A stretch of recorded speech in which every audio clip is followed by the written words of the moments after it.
All right, it's 6:30. If we could raise and say the pledge of allegiance. I pledge allegiance to the flag of the United States of America and to the republic for which it stands, one nation, under God, indivisible, with liberty and justice for all.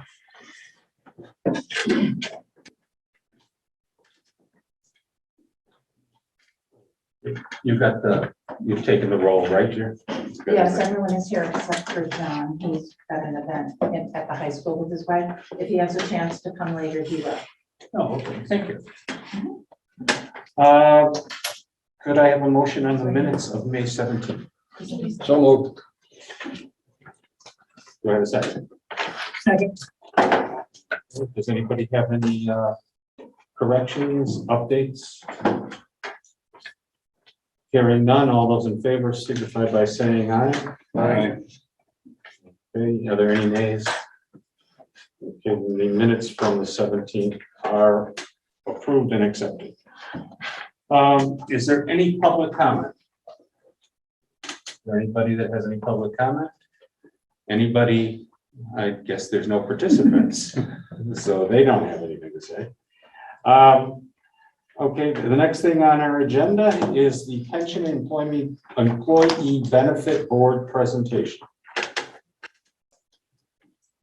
Okay, you mind if I stay seated here? I'll just pull up here. I think you all have this, right? Yes. What I will do is walk through that.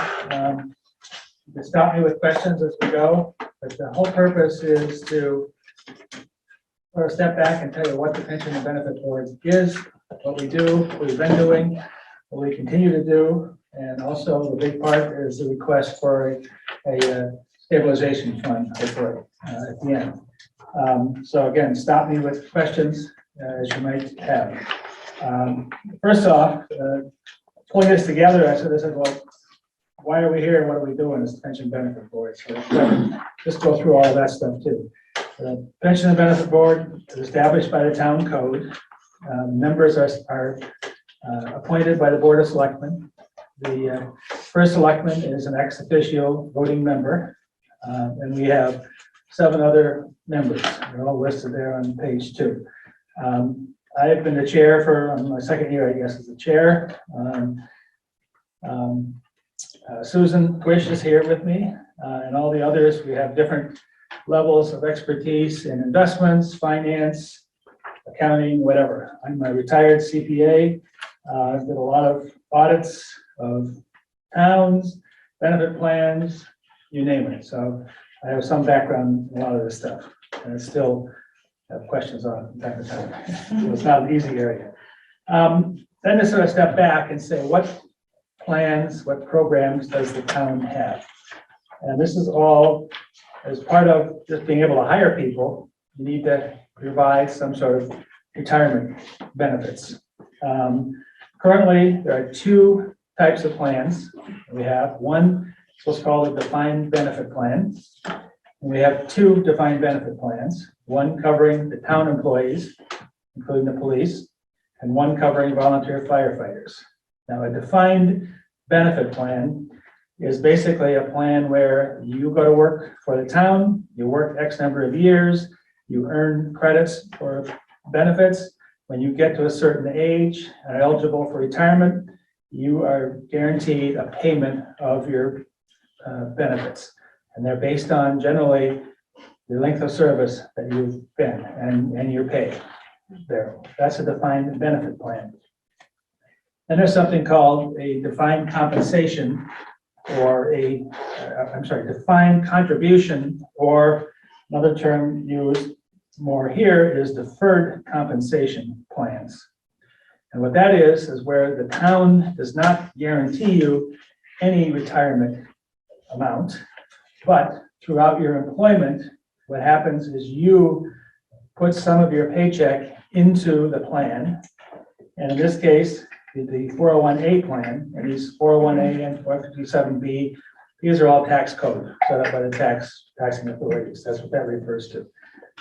In the 401A plan, everyone that's in that, they must contribute to that, and the town will match up to 8% of their salary. And that's whenever, and that's their account. They can invest it in different things, which I'll get into here a little bit later. But that's what the defined contribution plan is. 5 years ago, all new employees of the town, except for police, because that's part of the union contracts there, but all new employees of the town must go into the 401A plan. They do not have a defined benefit. That's only for existing employees. Again, we'll go through who's all in that and what kind of dollars are in there. That's the retirement plan portion. Then we have employee benefit programs. I just list them here. Health insurance plan, dental, life insurance, an employee assistance program. And then there's some voluntary insurance plans. Employees can buy long-term disability, accident, critical illness, those sorts of things. Sort of an Aflac, I think it's with Aflac type plan. So that's all the programs that are out there. And that's what we as the Pension and Employee Benefit Board pay attention to. Then, just talking about the board and how it's set up, the Board of Selectmen is really the fiduciary of the retirement plans and for the employee benefits. That means they're ultimately responsible. Question, Yes. is there bonding on the Board of Selectmen? Are they, is this fund protected from the Board of Selectmen? The Board of Selectmen we have PERMA officers type of insurance for coverage for things like that. Amount to cover the whole pension plan? No, I don't think so. Okay. The Pension and Benefit Board's role is to oversee the finances and operations of the retirement plans, the benefit programs, and to make recommendations to the Board of Selectmen. And we vote, we go through stuff, we work with our consultants, we make recommendations. The Board of Selectmen are ultimately responsible to take those recommendations or reject them, whether they or act on them as they see fit. We assist the Board of Selectmen in carrying out the duties. If you go to the documents, the Town of Old Saybrook retirement plan and the fire company retirement plan, all have all these details in there that must be overseen. Again, the Board of Selectmen are ultimately responsible, but we help and assist in carrying out all those duties. And then we'll go through some of that here. Pension and Benefit Board gives advice to the Board of Selectmen in matters related to the deferred comp plan, the defined benefit plans, and the other plans. As different things change, we pay attention to them. Our consultants let us know, here's things that you might consider, and we pass that on, discuss that and pass that on. Speaking of consultants, the next page, page 5, we don't try to do all this stuff ourselves. It's fairly complex. From a investment standpoint, we use Morgan Stanley, and I'll go into that a bit more. But they basically help manage the assets in the defined benefit plans. We use Milliman as the town's actuary for the defined benefit plans also. And Brown & Brown is also a consultant on all the other employee benefits. So Morgan does the investing and defined benefits, and they also are available and meet with employees that are in deferred compensation plans too. So those are the 3 key parts that we cover. So then the next page, 6, what are the activities of the Pension Benefit Board? You know, these are sort of annual things, and the next page we sort of go through the things that we've done in the last 5 years. We meet monthly except for July and August, but we monitor the retirement plan activities, new employees, number of employees receiving benefits, number of active employees, plan assets available for benefits, all of those things. We oversee the investment results and recommendations of our investment advisor. On a monthly basis, we get a report with that. And just 2 days after a month end, we get an email that shows all the details of that stuff. We review and update the asset allocation study as necessary. The asset allocation study is basically where do the investment monies go? How are they allocated among different types of assets to make sure we minimize risk while maximizing return. We perform an annual review and update the investment policy statements. We'll talk about that a little bit more here. That's something we put in place in the last 5 years. The investment policy statement really lays out, as the term says, what are the investments that we can get into, what are the limitations, how much do we do, and our advisors and Morgan Stanley need to follow and stay within some guidelines in there. And we spent a lot of time putting those together. And then also just review the overall employee benefit package, make recommended changes. If something new is coming along, or we see something that should be thought about, we also bring that up. The other part is jumped over, the actuary. The actuary does their magic in coming up with the actuarial determined contribution, the ABC, which we'll talk about a little bit later too. They use assumptions, they talk with us, we go back and forth and discuss that, what assumptions make sense and how are we doing with that. So basically, every year, every month, we're working with our consultants on all those different things. Over the past 5 years, one big thing, 5 years ago, a little over 5 years ago now, the defined contribution, the 401A retirement program came into place. Again, so anybody that started working for a town, except for police, 5 years ago, are now in the defined contribution plan. So that's a big deal because it does help with, there's no volatility there because you're not guaranteeing what's going to be out there. You're matching what they're putting in each month. So what they invested in, while their investments do, that's what they have for their retirement down the road. Question. Yes. You said you're working with your advisors. Do they come down each month to sit at the meeting with you? Yeah, Morgan Stanley is here every month. Yes. Okay. Milliman, usually they're here once, usually twice a year. We're working with them. And Brown, usually once a year, but depending if there's something else going on, they're available to us and come in. The fees for their services come out of your budget or out of the selectmen's? The fees for the services come out of the plans. Okay. I think all of them do, right? Yeah, all of Yeah, yeah, and they're fairly minimal fees, frankly. That's one of the things we look at. The reason we're working with Morgan Stanley, we've had them for how long now? Well, 20 years probably or more. On the defined benefit plan, we've had Morgan Stanley probably for 30 years. I want to say, going way back. On the defined contribution plan, we did an RFP and we switched to Morgan Stanley. It was between Morgan Stanley and ICMARC, and we found they have a lot of proprietary funds, and we found the Morgan Stanley universe of funds to be far more beneficial for the employees.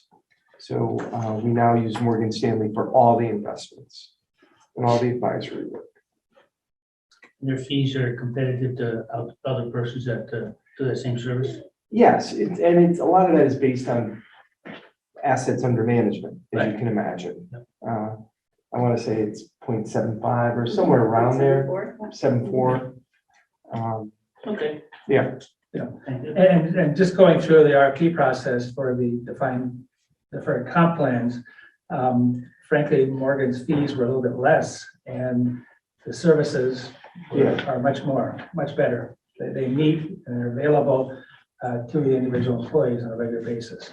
So we think we're getting a lot more for our money than we were before. That was 2 years ago now. Actually, I want to make an edit to what I said. So we were with Merrill Lynch on the defined benefit plan for many years through Tom Forma and the Forma group. Bank of America and Merrill Lynch came together, and Bank of America told Merrill Lynch to get out of the public pension system. So they did, and when they did that, Tom Forma took his group to Morgan Stanley. His son-in-law now runs his group. Honestly, I'm amazed at the amount of time they spend. It's $30 million, but they have many other plans, and I'm amazed at the amount of time they come up here from Stanford every month at 8:30. I'm like, That's exactly what I do. I roll my eyes at it. I'm like, do it hybrid. And they're, one or two of them might do hybrid, but they're here every month. Thank you. Yeah, and they've been very happy with them. Yeah, the Merrill Lynch, all that stuff was part of the 2008 financial crisis, when Bank of America took over Merrill Lynch, and then that's when all that stuff happened. Then on the things we've done over the last few years, I mentioned already the formalization of an investment policy statement. There's a 20-some page document that goes through all the different criteria that we look at. It lays out different types of funds and different types of investments that are allowable or that we don't think we want to be into. And that's been formalized, and Morgan has worked with us on that also.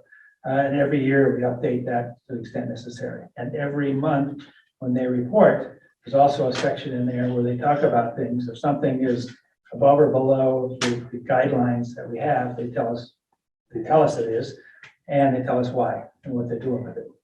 And usually it's pretty close right in here. So that's what we've been doing. Then to talk a little bit more about the advisors, next page 8, talks about Morgan Stanley. Helped us with preparation of investment policy statements, long-term asset allocation. We also get, every month we get their investment perspectives. That comes beforehand. It's good nighttime reading. As they say with investment people, they're seldom right but never in doubt. But they're all that way. I mean, I see 3 or 4 or 5 of them, and it's interesting to sort of watch, look them. I read most of these. My wife said, "What are you doing?" I'm reading this stuff to see if everybody's talking about the same type of thing. And generally, they pretty much are, for the most part, on that. They also give us stuff that benchmarks us against the investment policy statements. They look at the cash flow. How much cash do we need each year? Is that coming out of there? Are we getting enough dividends and interest to pay for it, or do we need to cash out of something? That's an ongoing thing that we look at to make sure we can continue to make the timely benefit payments. They select money managers based on the criteria. There's 6 or 10 somewhere in there, different money managers depending on what type of investments they are that they look at. They also look at that, and one of the things that's in the investment policy statement, they look at those funds, those money managers, and if for some reason a money manager gets, lack of a better term, downgraded by one of the oversight groups, we know about that and we may get out of that. And from time to time, we go into different ones or out of money managers, depending on what they're doing. And they really do a great job, in my opinion, of keeping us informed of all that sort of thing and helping with that. And then the last bullet there is provide investment advice to the town's employees on the deferred comp plans. That's where they reach out to everyone. That's something over the last few years that we've been, I guess, struggling with a little bit. I'm saying, well, why don't the employees want to meet with these people? And a lot of it is you get somebody who's working on the street or whatever, they don't know or care that much what's going on. But you sort of push them, and Carl sends out letters to them, there's quarterly information, employee newsletters, all that kind of stuff. This is your money that's going in there. You should look at it. You should meet with the investment advisors. They'll tell you what's going on. But you cut through all that. The bottom line, most of the investments are sitting in what's called the target date funds. So if somebody is, 40 years old, their target date, 25 years out when they're going to retire, which that's typical of how those funds work. So then they invest earlier in more equities and less fixed income, and later, and when they get nearer to retirement, it sort of flips the other way around. But that's sort of a fallback and one of the things that's there. And there are some people that are very active and want to do all kinds of different things, but probably the majority, that might be overstating, because I'm sure the majority are in target date funds. And that's fine too. Those are good target date funds. And Milliman is our actuarial advisor. And I always say that actuaries go out and do their magic and come up with the actuarial determined contribution. And what they do is every year they have details of every employee we have. How old are they? How long have they been here? What is their pay? And then they put that into their calculations. And they have an estimated retirement date. They have an estimated death date for everybody. And then they look at the investments and they say, what's the discount rate? What kind of rate of return do you expect to get? And they put all that stuff in there, and that's it. And they come out and say, okay, this is how much money you have to put in there every year to make sure that 30 years out, you still have enough money to keep paying people. And again, this is all the defined benefit plans. So that's a big deal there. And then they go through all of that stuff. And it's all over the map. You can go to different towns, you can go to the state, you can go to different places, and they'll sometimes play around, probably the right term, with the assumptions. And they could say, we expect to get a 10% return, which really brings down the amount of money they owe a lot, because they expect it to go out in the future. Seldom will they say, well, we expect a 2% return, because then you got to put a lot more money in up front. So those things happen. Most people don't understand it and don't really know what's going on there. But, you know, Milliman has also been here for many, many years and do a good job of going through that. And they're very well known among the actuarial world. But we did do an actuary RFP, probably 4 years ago. Yeah. And we chose Milliman. There were probably 3, I think, that interviewed for it. Yep. And they're just an excellent international firm. I believe they're international. Yes. And the other thing they really do sort of behind the scenes, when somebody retires, they calculate the benefits. They say, here's how much the benefits are based on, here's the plan, here's how long they've been here, here's what the pay was, here's what the actual benefits are. And the end staff works with them. If someone says they're going to retire July 1st, they go to Milliman, they get the calculation, and it sets all up and up it goes. The other thing they do is this annual benefit statement for employees they create. It says, here's what your benefits are, here's what your pay was, but you know, there's a lot more beside that. Your defined benefit piece, your matching contributions if you're in the defined contribution plan, all that sort of thing to lay out all the benefits to the employees, which hopefully they do. And then Brown & Brown is a benefit consultant. They also work with a lot of municipalities. And basically they cover everything other than retirement programs. And they help with their resources, make sure that we're following all the laws and regulations associated with the benefits. They work across the different insurance carriers to provide the benefits. They assist the town in implementing the programs. Assist the employees with questions, what are we in, what's open enrollment, when open enrollment period is, what plan do you want to be in, what medical do you want to be in, what's it going to cost, all of that sort of thing. And that's what Brown & Brown does on a regular basis. So those are all the consultants and stuff that we do. We don't do everything by ourselves. We reach out and get what we think is some of the best advice possible looking at stuff. Then to step back and sort of say, what kind of dollars are we talking about here? These are assets under management as of April 30th, the latest date we have. The top are the defined benefit plans. The town defined benefit plans, 25.6 million. The fire department is 1.6 million. That's the dollars that are out there as of April 30th. That goes up and down. That's down, you might expect, 10 point something percent this fiscal year, but it was up 26 point something percent last year. And we're long-term investors, so that's what we're focused on. Then you've got the deferred compensation plans. Again, these are the employees' monies, not specifically managed by the town, but what we provide through Morgan is a list of probably 24 different options where they can select where they want to put their money in there. And there's 2 plans. The 401A plan has 867,000 in it. And then the 457B plan is 3.3 million in it. And you might say, why does the one only have $867,000 in it? And that is the plan that started 5 years ago. So any new employee that started within the last 5 years, they're in that plan. And the town, they contribute and the town matches up to 8%. So it's a small number of employees in there right now. The deferred comp plan That can be everybody. That's those people that are new, and everybody else can put extra money in there. The 457 plan, that's where you can put extra money in there, tax deferred, and keep it for your savings. Like it's a 401k plan, basically. But eventually those are gonna switch, right? Pardon? Eventually those numbers are gonna switch in theory. Yep. Yeah, it's gonna take a while, but, well, not here. Not those two. No, not those two. The 401A will switch eventually is the defined benefit plan will keep going, will decrease, and the 401A plan will keep We'll go up, increasing. yes. Yeah.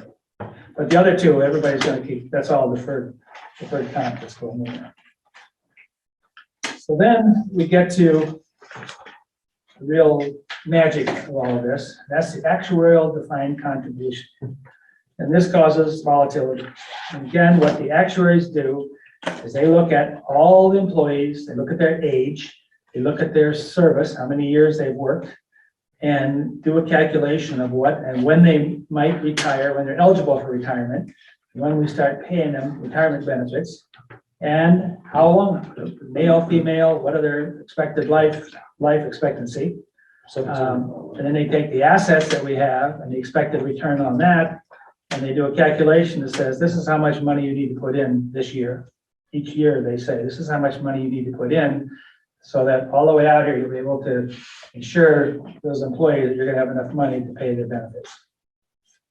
Now, many municipalities, many governments, federal, state government, until recently, have been on pay-as-you-go. They don't record any of this stuff. Somebody was talking about generally accepted accounting principles. They're not in generally accepted accounting principles. We have these huge liabilities that they owe employees that they retired. Not just retirement, not counting even medical benefits. You know, I've got a good friend who worked for me for 20 years. He worked for the state for 13 years before he worked for me. He's been retired for 15 years. He's 75 years old. He and his wife don't pay a penny for health insurance. Medicare, we pay out of our Medicare, our Social Security for Medicare. He doesn't pay anything. He's on the old state Tier 1 program. There's a huge number that's out there that's not recorded anywhere. And that's, again, he hasn't worked for the state for 25 years, but he's still getting a big benefit. Yeah, what makes the news all the time is the state's pension plan and the teacher's pension plan. The teacher's pension is 60% funded. The state's pension plan, they're going from a true DB plan to more of a hybrid 401A DB plan. You know, that's what makes the headlines. What doesn't make the headlines is the OPEB, other post-employment benefits, health insurance, which is 1% funded, and it's pay as you go, and that's an enormous liability. Paul, you're a Tier 1 probably, right? I mean, No, I'm a Tier 2. Tier 2. all right, okay, yeah. Yeah, but I still get the healthcare benefits. Yeah. I was there for 25 Yeah. years. I mean, it's the contract that was out there, so, It's a huge deal. And I'm going through something with our local church, trying to hire a young man with a family, late 30s, one child, $30,000 a year for health and dental. Yeah, a huge number. And growing. So any state employee got a good benefit. Anyhow, back to what we're talking about here. The actuarial determined contribution. And what we're showing here, let me go down the left-hand side first, the plan participants.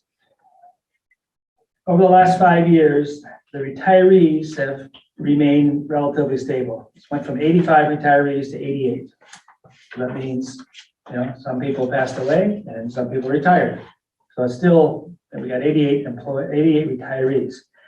The active defined benefit participants, though, have declined by 25%, from 110 to 82. What that really means is 28 people retired and went into the other side.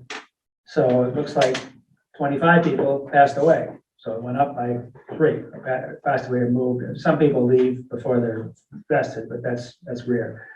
So that's what's happening. The fact that current workers aren't putting money into the defined benefit plan anymore. The numbers are shrinking because, again, new people aren't participating in that. So that number keeps shrinking and the retirees grows. Eventually, it's gonna zero out as everybody gets paid off. But that's a calculation that goes in there every year. That's necessary. Again, police are still active and all this stuff. Question? Sure, thanks. Is there a spousal participation option? Yes. And so, In the DB plan. in the DB plan? Yeah. Right. Yes. 100%, 50%. And is that so does that end up with a reduction in the amount at retirement, but then allows for the spousal? Yes, if you Yes. choose that option. And if you're married, obviously you have to have spousal sign off to not choose the option. Yeah. So you do. I understand. It's actually a federal law. I represented a spouse, a woman named Grace, well, I wouldn't say, well, it was a federal lawsuit. Grace Lombardo, I brought a lawsuit against, like UTC. And she's like, where are my benefits? My husband worked for UTC for all these years. He forged her name and got a notary to sign off on it. And we actually won the case, and she had that because we were able to prove wasn't her signature, she had nothing to do with it. But you have to, it's a federal law. And that's something when the actuary goes through, again, all the employees, they know that situation too. Their spousal, what spousal agreement that they have, all that sort of thing. That's part of the whole calculation also. So when you have numbers for plan participation, do you, is the spousal aspect in that number, or is it just the retiree? Because that, in my mind, changes the calculation when you've got, some percentage potentially going to a spouse who. For this purposes, these are just the retirees. But for the ADC calculation, the spousal piece is in there. Okay. So what we're trying to do here is just show that the number of people contributing is shrinking and the number of people taking is growing. Right. That's really what this is for.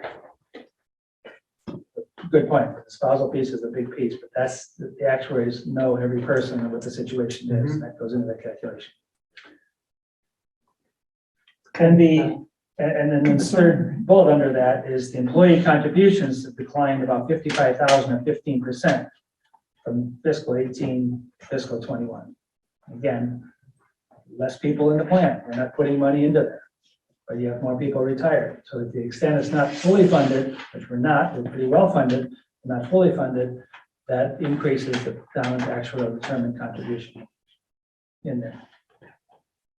Stock market returns, last 3 years, 6.38%. Assumed rate of 6.75%. The assumptions this year have decreased. We pushed to decrease them. We were at 7.75%. We now decreased to 6.75.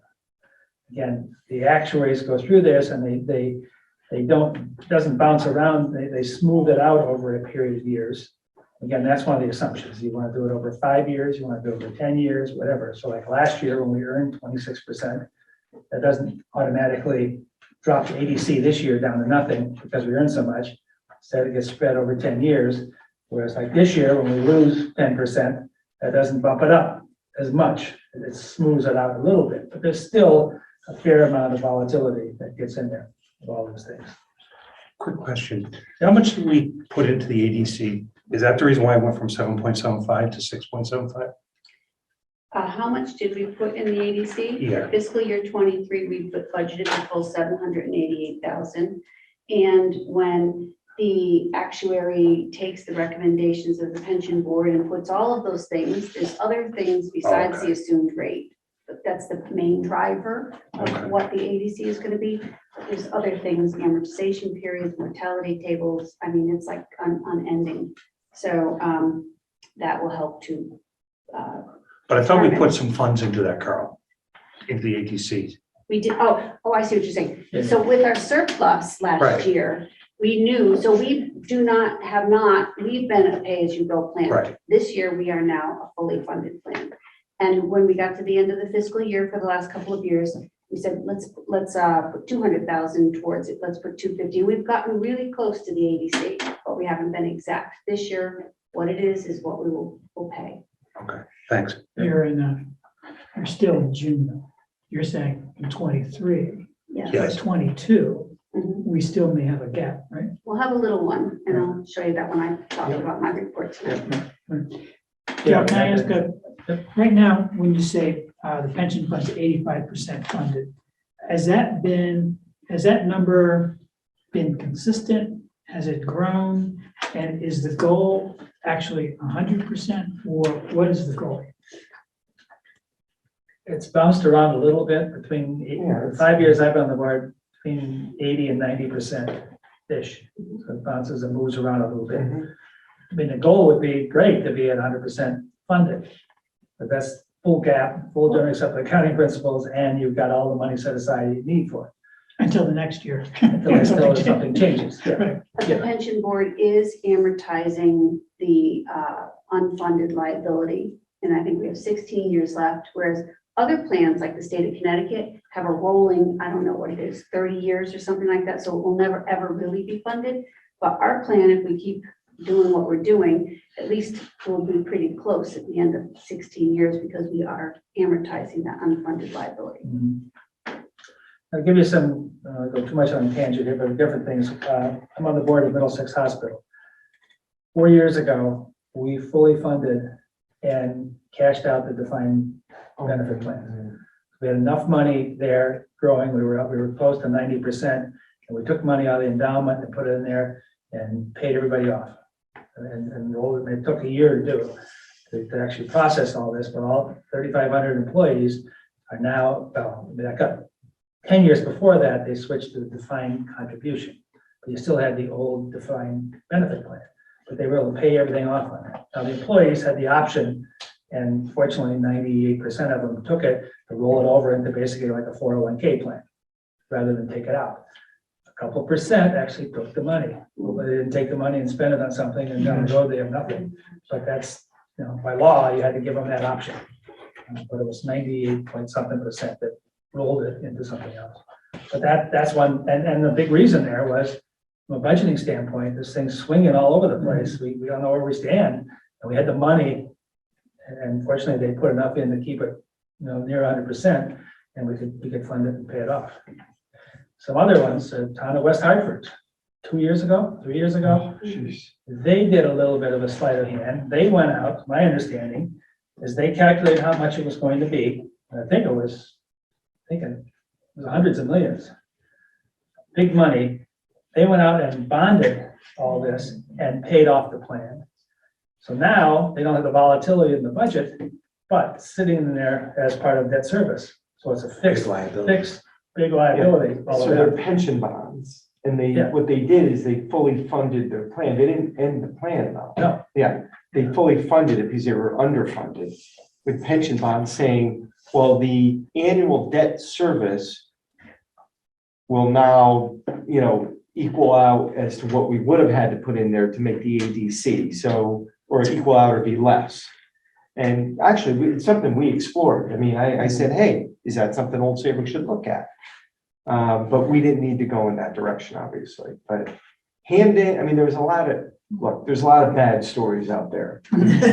Defined, Hamden is like 25% funded. I don't even know how you function like that in the DB plan. New Britain did the bonding route in the 90s. Yeah. Yeah. They have a very fully funded, they have a very good plan too. I think they're fully funded still. Yeah, well, they bonded over $100 million. And they kept it though. They kept funding it after that Right. to the point where they should. So do you get a special rate from the bond if it's a pension bond? You mentioned it's a pension bond. It's not tax exempt. It's fully tax. But the interest rates were pretty low. That's what we jumped at. But fortunately, there are a lot of bad stories out there. Fortunately, we're not here to talk about a bad story. We're not one. And that's the recommendation here. The last page, I mean, the 23 budget is to fully fund the actuarial determined calculation. And the pension benefit board passed a recommendation to the town, to the Board of Selectmen, to continue to fully fund the EDC going forward and to minimize the volatility and to provide some certainty, whether employees really understand this or not, but provide certainty to the retirees, the town's ability to pay the pension benefits is good. And that we set up a pension, basically a pension reserve fund. You know, if we have excess money or surplus, we can set that aside into a pension reserve fund. That money can be drawn down as needed in the future to make sure that we continue to fully fund the actual determined calculation each year. And that's the recommendation for pension benefit. When you think about volatility, Yep. what do you see as being volatility range? I really don't have it. Pardon? No, I'm just waiting for that crystal ball to pop Yeah. up because I don't have the crystal ball there. I mean, it's about, if you look at the last 5 years, I mean, it hasn't been well, it's ranged from 600,000 to 800,000. Okay, is that a big range? Yeah, that's volatility. 25%. Yeah, and that's no small amount. Right, but that's our contribution. I'm talking about, you're looking for But a reserve fund to smooth out the volatility. And is that 25,000? What do you think is? Well, is the reserve fund is to make sure that we can continue to contribute to match the actuarial determined calculation. I understand that, but we right now are putting 788,953 into fiscal 23, and we'll plan is to continue to do that. Yeah. So we're doing that. And now what your recommendation is that on top of that, there's a separate fund that is going to level out volatility. And I'm asking, what's the volatility? I can't answer that question, but what I So can what's say the is fund? that the fact that you have less employees paying into it and more retirees, that number's gonna keep growing. So this number's gonna keep bouncing up as we go along here. It's So- the factors that cause the volatility. The assumptions change every year, and those could get more conservative. The stock market changes every year. The employee base changes every year. So what we didn't identify that it's going to fluctuate by $100,000, you know, maximum or something like that. We are saying that the factors that determine what the ADC is are going to change. And we don't want to put ourselves in a position where it's 788,000 this year. We've made a commitment to pay the ADC and it jumps up to 950,000. So now we have to come up with 150,000. That's going to be a huge spike in our budget, which we would tax upon. So we want to be able to kind of, you know, have maybe put a little from the reserve in so it doesn't go up that much. There's probably one way of looking at this. Look at the bar graph there on page 12. I mean, we funded close to the actual determined contribution. So back in 19 and 20, when it was 575 and 598,000, and all of a sudden it jumped up $200,000 in 21. And fortunately, there was enough money, some of the surplus got put into that to pump it up. But the budgeted amount was much, much lower. So what having a reserve fund like that will do is in the future, if this number goes from 788 to $1 million, then we can take money out of a reserve fund like that to lower the volatility and the amount has to go in the regular budget. So I would say that we probably don't have a number tonight. It's a good question. I know where you're going with it. Should we put in, so two things. I think on a proposed budget on a yearly basis, we will probably increase the ADC contribution. Yeah. Even in a good year. Yeah, because you've got the decline. Yeah, even in a good year, it's probably good to say, hey, let's put it up 25,000, not a lot, every year. That's number one. Number two, on the reserve side, you know, maybe you start with 75, you know, it'll come from surplus funds this year. I mean, it'll be a recommendation. Whether it's 50, whether it's 75, whether it's 100, whether it's 200, we'll make a recommendation. But, you know, I don't know exactly what that number is. We've talked about it a little bit, but I don't think it needs to be a number that you want to consider continually funding until you get to a point where they're like, hey, we have 400,000 in here. Unlikely we're going to need it. And not only that, the way they do the calculations with the smoothing, even it would be hard for me to imagine, unless we have a really bad swing for 2 or 3 years, that any ADC is going to go from 788 to $1 million. I don't know. It might have went here from 598 to 786. Yeah, it went up 200,000 Yeah, 3 years yeah, ago. Yeah, over, 200,000 over the course of 1 year? or Right is that- here. Yeah, For fiscal 20 to 21, 598 to 786. yeah. So Carl, you talking about doing a separate reserve fund, separate from the one we have that we use for smoothing out our budgets? That we Well, you're developed? talking about the debt reserve, debt Right. stabilization. Stabilization. Well, Or would you use the same? I'll say it right here. Debt stabilization fund was created probably 5 years ago. We were in a little bit of a different environment. We have debt coming off now, and I may recommend that that account be terminated and those funds be switched, because we have about $1 million in debt coming off. We may not need a debt stabilization fund because we have. well, Yeah, but I thought that that stabilization fund was also to be able to smooth the mill rates. Only if we see a debt spike up. Okay, only if we have to borrow a ton of money but we, over the next, not next year, but the following fiscal year, in fiscal year 25, there's a $600,000 coming off. And then there's another 400,000 coming off shortly thereafter. So I'm not so sure that fund is as relevant over the course of the next 3 years as it was. Because if. So why don't you use that fund for? Exactly, but I'm not making that recommendation tonight. Oh, okay. It was a thought that I had. All right. Well, when this topic came up at the pension board, it was something that I said, well, maybe we could just switch those funds. We can't just switch them. It'd have to be a formalized procedure through the Board of Selectmen, Board of Finance town meeting. I'm not looking for a discussion on that right now. It was an idea that I had because I feel like the debt stable, you could keep it at $1. You could keep it as a functioning account if you wanted to reinstate it at a later date, but I don't know that account in 2 or 3 years is going to be needed necessarily. Whereas this is an account, we just got to the ADC this year, and it's a concept that, hey, let's keep going with this because we know this liability is coming. But if you come up with that base number, whatever it is, if it's 25,000, and 1 year, it would make more sense that it'd be 125,000, you've got this Yeah, exactly. pot. So.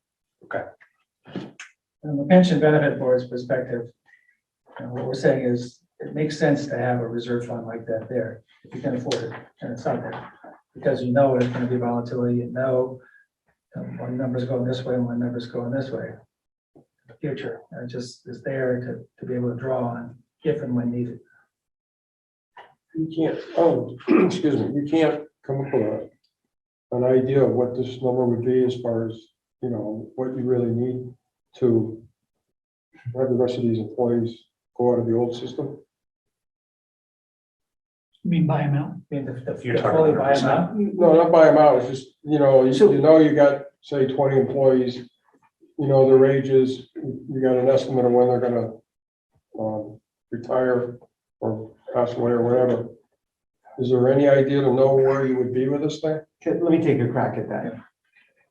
The ADC at 789 is going to continue to go up. Let's say the stock market continues to return let's say it returns 6.75 or whatever it returns. The ADC is going to go up as more people retire and less people come into the DB plan. It just is, it's going to go up. So I think from a budgeting point of view, we're going to have to put more money into the ADC every year. Okay. The reserve fund is if we have a bad swing. And we need $150,000 in 2 years. But then we may not need it. And then we may be over 100%. At one point, In 2008, we were 120% funded, which could happen. Again, So why are you starting a reserve fund? Why don't you just put it in the account? because we want to keep our budgets stable. So we don't know if we need it this year. So if you put it all in this year, okay, we have $200,000, you put the reserve in, and then you have a market move, you can still have a $200,000 swing in the ADC in the subsequent year. So we want to be able to use the reserve in the years that we want to manage the volatility of the ADC. We don't want to go 200,000 up, 200,000 down. We want to do it, I don't think we're ever gonna go down until it's over. well, we're not going to go down. I shouldn't have said that. We just want to make, I we mean, it's want, probably better to try the pension stabilization. Right. Reserve fund. Right. That's what it's for, to keep Mhm. bouncing.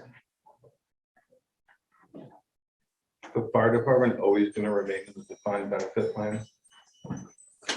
yes, because it's a non-contributory Right, plan. right. You know, they're volunteers, so that this is a plan that towns, many towns have defined benefit plans for their firefighters. So that is 100% funded by the town It's really only 35 people right now receiving retirement benefits. in the fire department. yes. I guess, think if that's that's down, yeah. That'd be about right. Yeah, they serve a long time. They stay there. But you can't collect until your retirement age. And like a cop, he can retire at 45, and with 20 years of service, whatever. 25, yeah. 25, they can start collecting that day. We can't collect until you're 65. So the police officers 65. the retirement plan for police officers in the town of Old Saybrook is if you're 25 years, you can retire at any age. If you have less than 25 years, then it's a retirement age that you have to hit before you can start collecting. I'm not sure, is it 55? Or 60, it might be 60.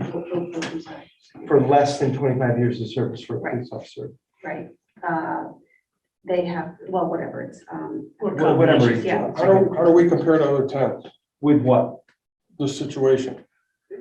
In terms of, I I don't mean, know, in other words, are we in a good position compared to other towns? we are in a, I think, a very, if you talk to Morgan Stanley, we're in a very good position.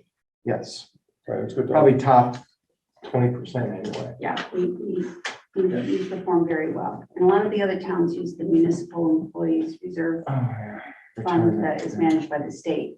And so they don't have any control. The state manages everything, just like they do the other two pension plans that they have. And then they will tell the town, okay, this is how much you owe. And they don't have any of this reserve. And a lot of towns have complained in years when the ADC requirement has been quite powerful. And they can't put their employees in a defined contribution plan. And they cannot. And that's what they're begging for. Right.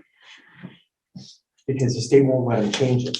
Right. And that's called MERS, and I don't know how many towns are still in that, but a lot of, Almost a lot of them are. I hear CCM, at CCM meetings, I hear all them.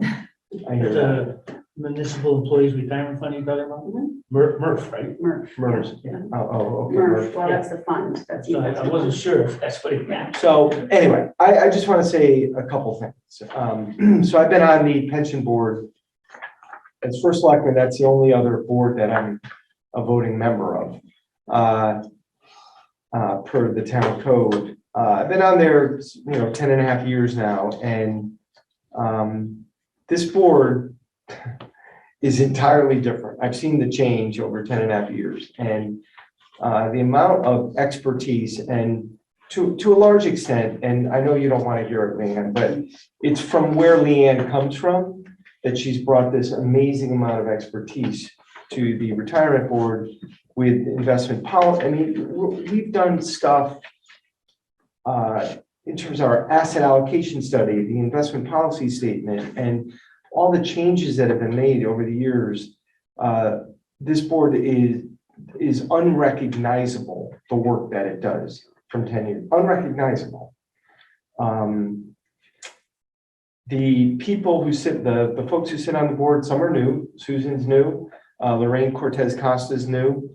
Daryl, I met Daryl at the Lutheran Church grand opening of their renovation 5 years ago. I'm sitting next to him, I'm like, You'd be a good volunteer. And here he is. That's how that's literally how I got him. Yeah. Uh, You started talking about the state issue, let's say something in the press about them, something. Yeah, That was You your didn't meet mistake. him at a golf game? no. Not even But I mean, I was talking to him, very impressed. I'm like, hey, we have an opening on the pension board. And I thought, so I brought Daryl, Daryl was graciously accepted that offer, but it's just a super board. The work that goes on there is, I think, just incredibly interesting. The reports that we get every month, the detailed conversation, the substance of the conversation. We should probably send Milliman's the report that Milliman sent us when we moved the discount rate down. I think would be some of the documents in there would be interesting for this board to review. And also we should just, not every month, but at the next meeting, when we get the Morgan Stanley reports, just forward them on, just so you see what we're getting every month. Trust me, we don't go through every page of Morgan Stanley, but they report for, a solid half hour, 45 minutes, there are a lot of questions. It's a hell of a group. It just is. I mean, it's just a wonderful meeting to sit in, good people, and the board really works well together. So I just want to compliment the board and all the work they've done over the last few years. It's been just remarkable, and it's good for the town of Old Saybrook.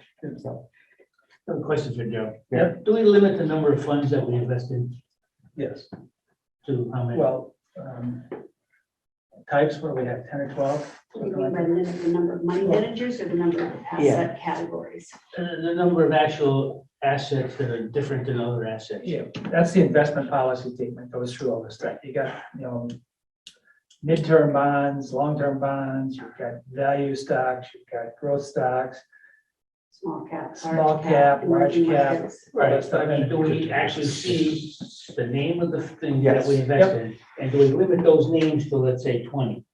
So Tom, to answer your question, on the defined benefit plan. Yep. We have 8 classes, and we tell Morgan Stanley, here's our asset allocation. You pick the manager and invest accordingly. With the defined contribution plan, that's where I can pick. So I'm in the 457 plan. I can pick my own stock. I have about 150 I can choose from. I think that's what you're asking. Right, but I mean, But you not- can only And the control it.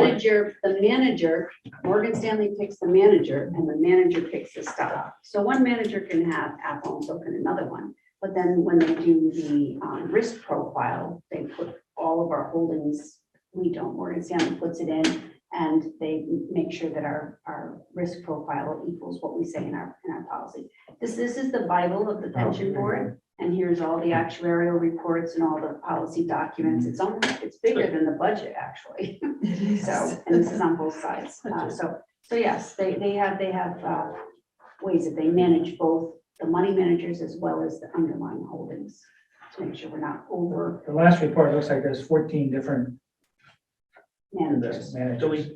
we talking funds or individual actual investments into a corporation or a public traded fund? Managers that can do both. Okay. They may do some specific investments or into different funds. Different managers. Yeah, it's not like a money market. I mean, it's not like a mutual fund. We have our own managed accounts that.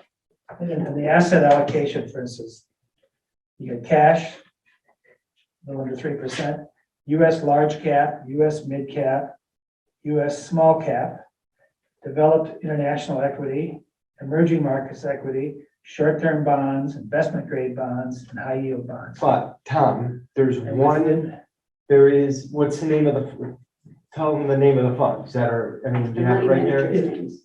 Do you know the money managers' names? It's on the page. So they might run the John Hancock mid-cap fund.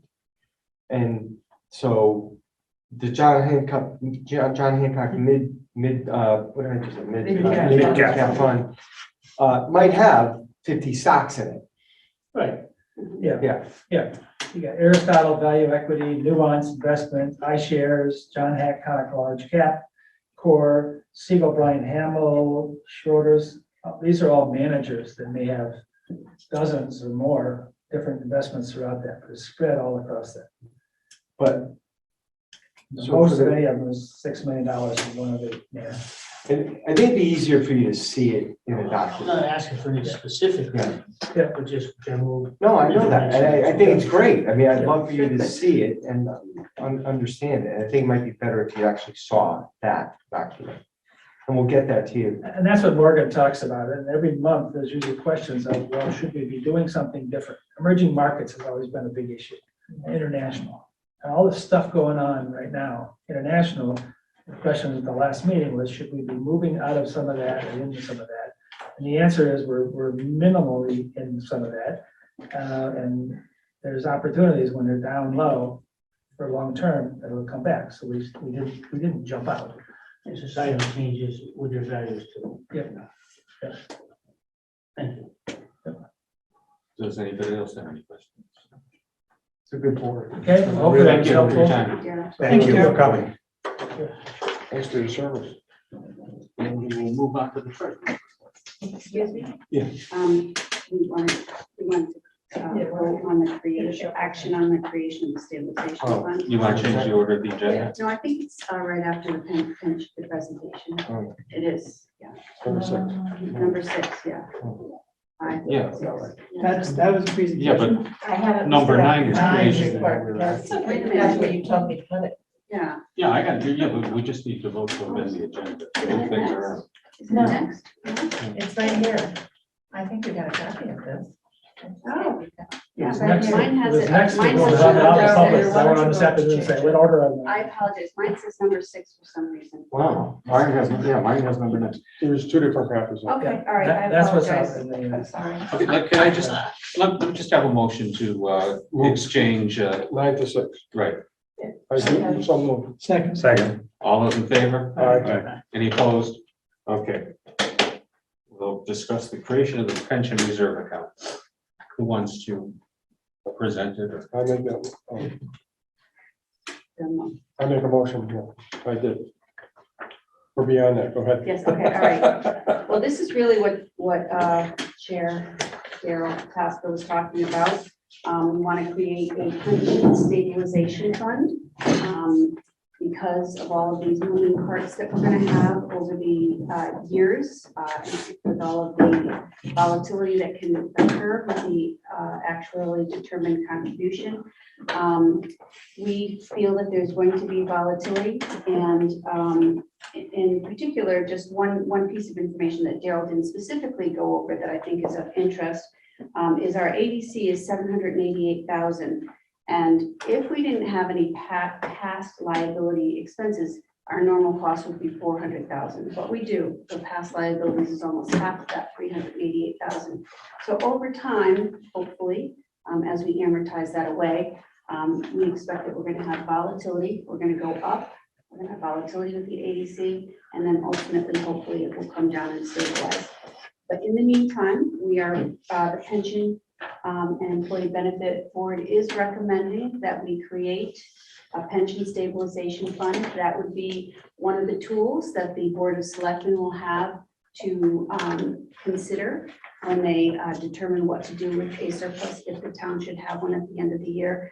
Right now, the Board of Selectmen can choose between capital projects, debt service reserves, other long-term liabilities, of which this is a long-term liability. So in effect, it is considered. So we would like to request the approval of a pension stabilization fund so that it can ultimately be funded in the future. Any questions? Question. This $788,000, will that be given to the treasurer to invest, or will this be kept aside in advance to the pension board so that it gets invested by the pension board? So sometimes we put these like the debt service reserve, not sometimes, all reserve funds are put into special bank accounts. And right now they are kept at the bank, like at Webster Bank. They earn interest and interest is deposited into these accounts. So we could invest them, in STIF and other types of products, which we don't at the moment, but we do have our investment committee. We have invested ARPA funds, as you're probably going to talk about in a few minutes. And that was a special mandate that we looked at. So we can invest these in vehicles other than banks, but they are separate and they do earn their own interest. Anybody else? How does that compare to what he's getting for a return? How does the To bank put it, returns? Webster Bank versus how he's invested. Morgan versus Morgan Stanley? Yeah, let's hope. Well, we wouldn't do that. I don't believe that would be wise because. No, I'm asking, Oh, is he making Numbers 5%? What sort of happens there, though, that money goes in, one of the things that Morgan Stanley looks at is how much money do we need out to pay the benefits throughout? mhm. And this money is part of that cash flow piece. So to the extent that this is held and is used up, that reduces the amount of money they have to pull out of the other investments. But I don't know what they're getting at the bank, but guaranteed is much, much lower than, well, right now it's not probably. Typically, it's much, much lower than an investment portfolio Morgan Stanley would have. So we would compare it to the cash piece of the portfolio, I believe. And that is what Daryl was saying, and that is invested in ultra short bonds, which do have market fluctuations. We wouldn't want this to fluctuate. We would want to keep the principal intact and then earn a little extra on it to be conservative, because it's a stabilization fund, it's a reserve fund. We're not looking to get market returns on it. Volatile returns. I don't have the exact number, the monthly pension payment is something like around $140,000 every month that gets paid out to the retirees. Mhm. So this money would go pretty quickly. We need to make sure that money is Every there. month. So every month. You're paying around 140,000, you said? Yeah, So that's about $1.6 million a year? Yes, yeah. And we put in 788,000. So we are pulling down on the corpus of the portfolio in the town plan. So we have cash flow considerations that we look at, make sure there's enough. We are, but if you look at the trajectory of the plan between stock market returns and dividends, the plan has grown. It's pretty remarkable to look at, but that's a good snapshot of the cash flow of the plan.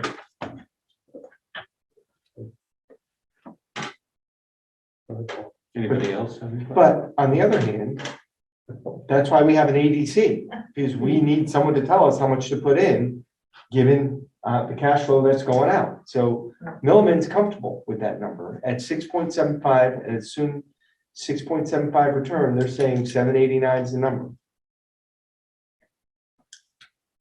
Based on a long-term portfolio. You made a suggestion about using but not counting that suggestion. Yeah. If we establish this now, when would we put money in it? Would it be at the end of this fiscal year and it would just be surplus money? We wouldn't, I know it's I not think that's what in, the recommendation. yeah, The recommendation would probably be surplus funds. Obviously, yeah, you could budget. yeah, we didn't do it for next year, but we could do that in the future. What's that? That's how much budget we have. You could make it part of the budget. Sure, you could say, you could assign $25,000 or something to go into the pension reserve fund every year from you certainly could. But the current thought is to use surplus, Yes, end of the year surplus, notwithstanding my other suggestion. Right. Yes. which we will discuss. at the Yeah, beginning. right. I mean, Yeah. that's, Anybody else have anything? If not, do we have the proper motion before us? Yes. It's on the memo. Okay, It's just to approve the creation of a pension yeah. stabilization. Did fund. somebody move that? I haven't heard anyone. You did, I did. Brad? And Rick seconded it. Rick? Okay, all those in favor signify by saying aye. Aye. Opposed? Motion passes. You have $0 in your account. Congratulations. But you have an account. But Let's start. Thank you. Thank you. Good night. Thank you, Daryl. Good night. Thanks, so. Bye-bye. Okay, we'll return to the regular order of business. The regular scheduled program? Rule Yes. 7. Okay. All right, now we'll get to the treasurer's report. So we'll do the executive summary as of May 31, 2022. In fiscal year to date, the town has received revenue of $837.5 thousand in excess of the full budgeted amount, or $48,025,185 in total receipts, or 101.8% of the amount budgeted. When comparing our performance to last fiscal year, we are running ahead of where we were at this point last year. Last fiscal year to date, we had received 100.7% of budgeted revenues versus our 101.8%. Next is the authorized investment section. As of the end of May, the town had 26.3 million in its bank accounts. The investment committee met this past month with our advisor, Morgan Stanley, who does spend a lot of time with us, I have to say. They're very good. To just go off of Daryl's point. To review our portfolio, everything is on track as U.S. Treasury rates continue to move higher, specifically in the 6 to 18-month maturity range, which is where our laddering falls. Over the upcoming months, as bonds are maturing, we will be able to reinvest into Treasury securities at higher yields. We have seen a lot of movement in the stiff rate. The average last month was 0.64%, as you can see on the chart here, and today the rate is currently 0.95%. So it's really making a nice movement. Investment committee is reviewing all the bank rates as well as cash needs to determine if we can switch some funds to the STIP. If we do, we have the ability, as I've said before, to get these funds out with 1 day's notice. Webster Bank, as you can see, will give us the STIP rate in a month arrears. So you'll see next month, we should get 0.64% from Webster. Okay, and then we'll go to the pension plan. As of the end of May, we received our report from Morgan Stanley, as Darryl was saying, the town's investment manager, about the performance of the two plans, the town and the fire. The town pension plan is down minus 9.28% fiscal year to date versus its benchmark minus 7.21%.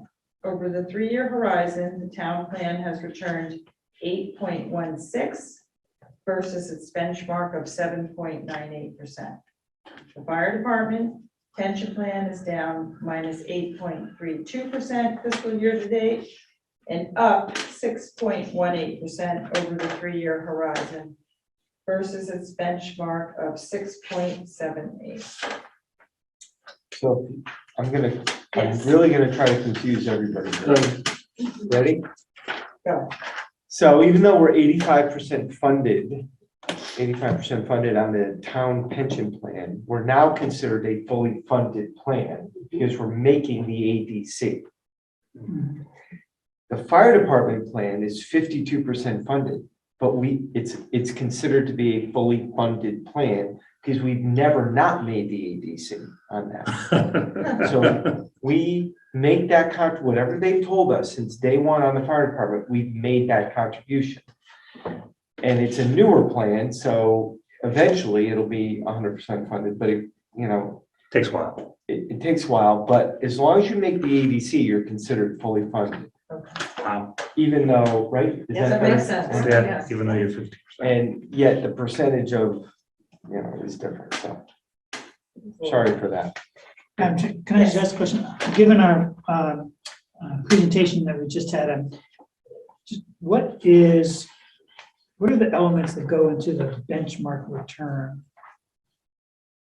So that when we're at negative 9.28, but the benchmark was a negative 7.21, you know, the logic in my mind is your benchmark being negative, you know, your benchmark ought to be, you know, 10%, you know, but what are we benchmarking against that gets us 7.21? I'm gonna let Leanne answer that question. So our asset allocation is our benchmark. So if we, just to make things really simple, if we had 60% stocks and 40% bonds, whatever the S&P 500 and the Barclays Ag returned, that would be our benchmark. But in our portfolio, maybe we have 75% stocks and 25% bonds. And oops, the market went down, our performance would be worse than the benchmark.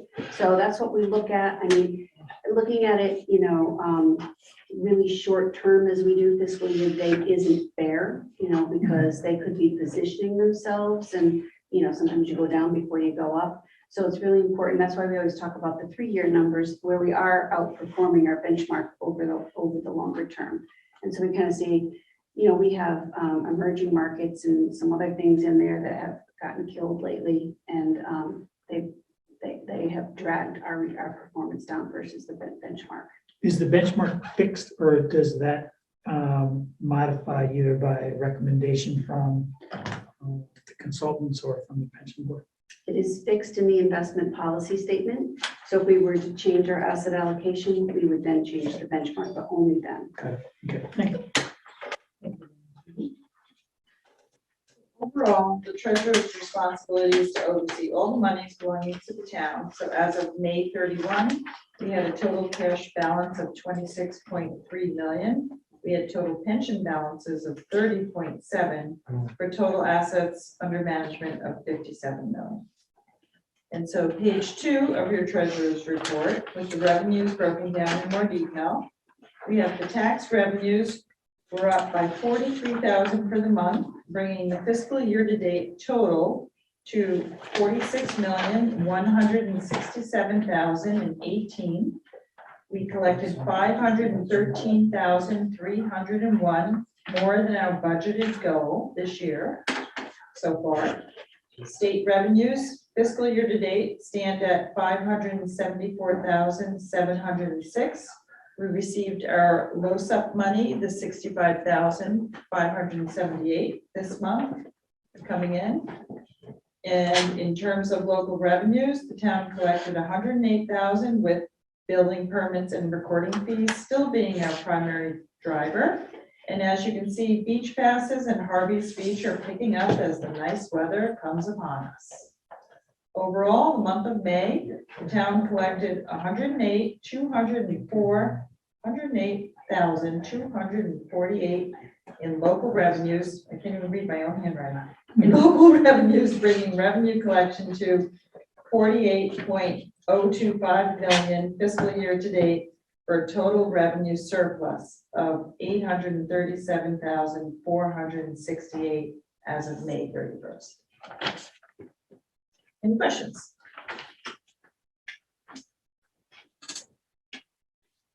One more month to go. How come the golf fees are down so much? Excuse me? How come the golf fees are down so much?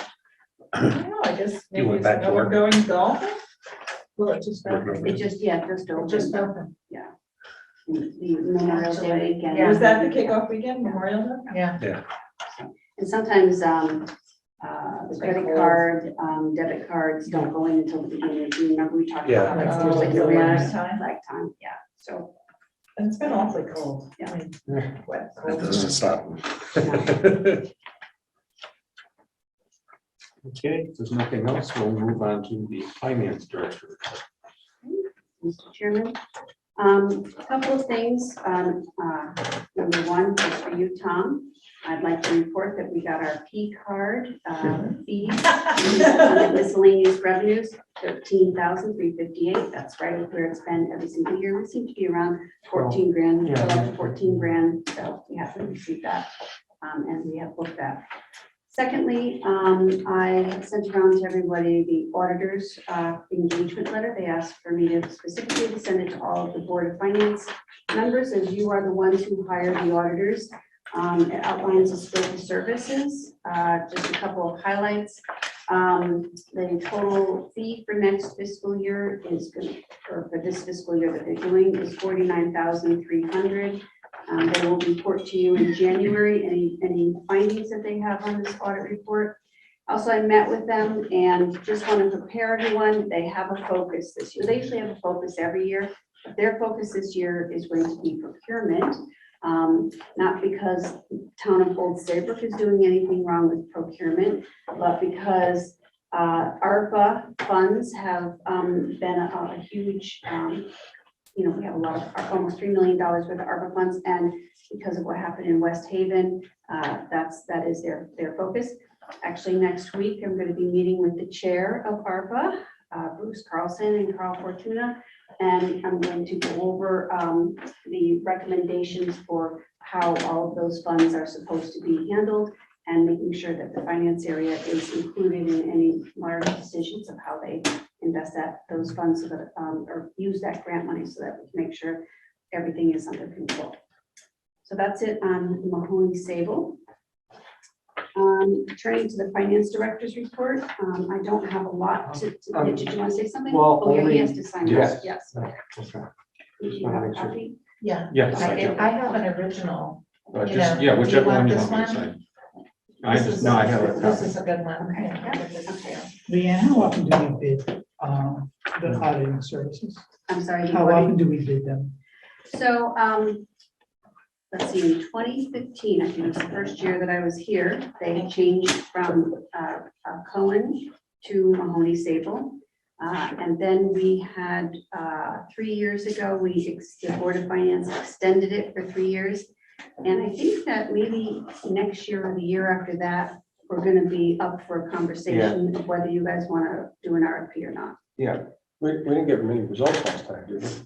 Actually, we received, I think, a fair few responses, but we didn't care for some of them. So at the end of the day, it was like 2 or 3.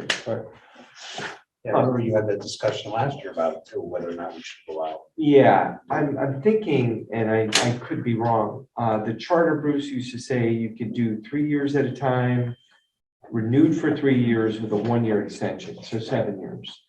I think we got rid of that in the charter, so I think you can use a firm as long as you'd like. No harm in bidding it though, if they've been there, I mean, and there's certainly no harm in bidding it. Just to remind everyone that last year, when we were talking about Mahoney Sable, they were actually getting rid of municipal clients and they were keeping certain clients. So it's become a very, I don't know if the word's competitive or narrowed field for these services. there might be less It might be less. yeah, auditors in the field. correct, yes. I just had 2 quick questions. What was their fee for this coming year? 49,300, yeah. What was that compared to last year? I think it was up like about, I think last year was like 46, maybe $3,000. I didn't think It wasn't that much. they go up, I thought they only go up like 300-400 a year, but No, I maybe. think it was that 3 or 4,000, Okay, maybe wow. 2 to 4,000, I'd say in Yes. there. Now, you mentioned the ARPA funds. Mhm. Does the Board of Finance, when you come up with your proposals, does the Board of Finance have a role in that? So, good question. So there is no clear guidance on how the funds should be appropriated, okay? I'm gonna talk with Bruce a little bit next week about that. I might bring everything to the Board of Finance, if we want. So, there's a couple ways we can do it. We can do specific recommendations. Let's say we come up with all $2.9 million of recommendations. We can come to the Board of Finance, get approval, go back to the Board of Selectmen, take it to town meeting, and then you're covered. You've gone through your regular appropriations process.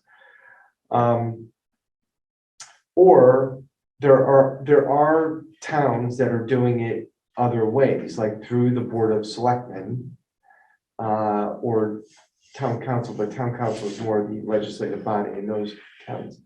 I am inclined eventually to take it to town meeting, and either ratify, try to seek ratification of prior appropriations and approval of future appropriations.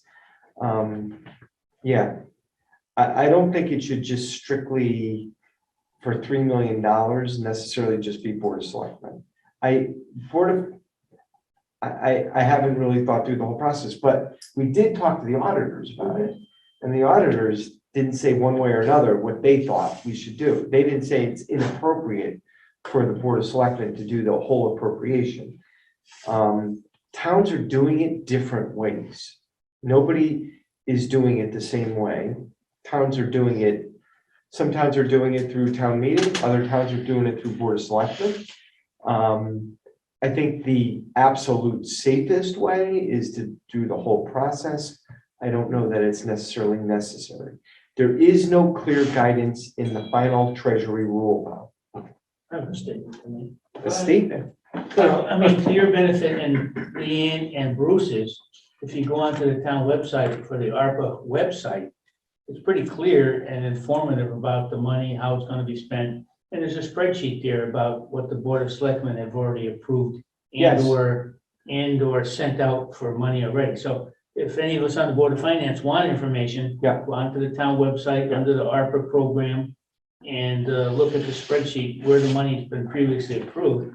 And then I understand that there's gonna be some new guidelines or permanent guidelines put into a form that could be used in advance going to the ARPA committee. I think Bruce would advise me about that. Brad and Bruce are both on the Yeah. board, obviously, the commission, and Bruce is chair, and the dashboard was something that the ARPA committee recommended. Yeah. How many presentations did you hear? Wow. Or where are you at right now? I'm just curious. How Too many many. meetings? Yeah, It was a significant amount, right? yeah, we probably heard from 8 or so groups, but they were all associated with the town, you know, in one way, shape, or other. Because the important thing was to not go off on a tangent and not know what the town was already doing or what the plans were, or whatever the case may be. Now we know that.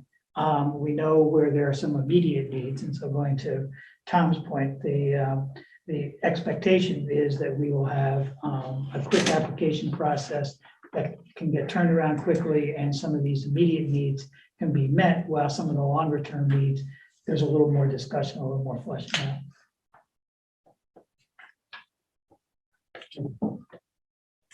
But wherever we land, I want to make sure it's transparent and that given all the things that have happened with the misuse of these funds, everybody knows what's going on. So it's the most important thing. Okay, so just a couple quick comments on the finance director's report. So actually we're trending a little higher than we were last year in terms of how much money we spent. We are seeing the effects of higher prices in everything that we do. So good news is our revenue surplus is clearly is going to happen. But also on the expenditure side, we're watching it very closely as we approach the last month of the year. Still, everything looks very good, but you know, that's the reason why we're a little bit higher than we were at this point last year. Turning to page 2, a couple comments on the cash flow. The general fund, as always, we use about $3 million a month in the general fund.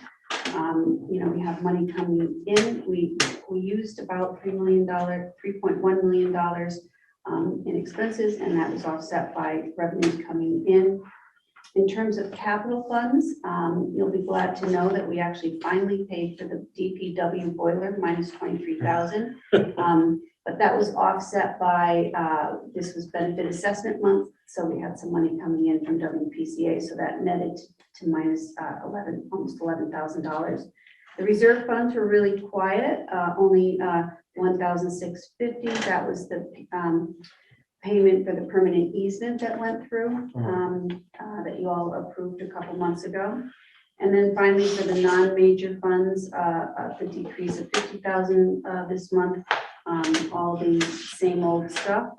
Youth and family went down $40,000. The pension fund used $139,000, but that was offset by an increase in Board of Education grants. They got in $131,000 in ESSER funds, the American Rescue Funds for the Board of Ed.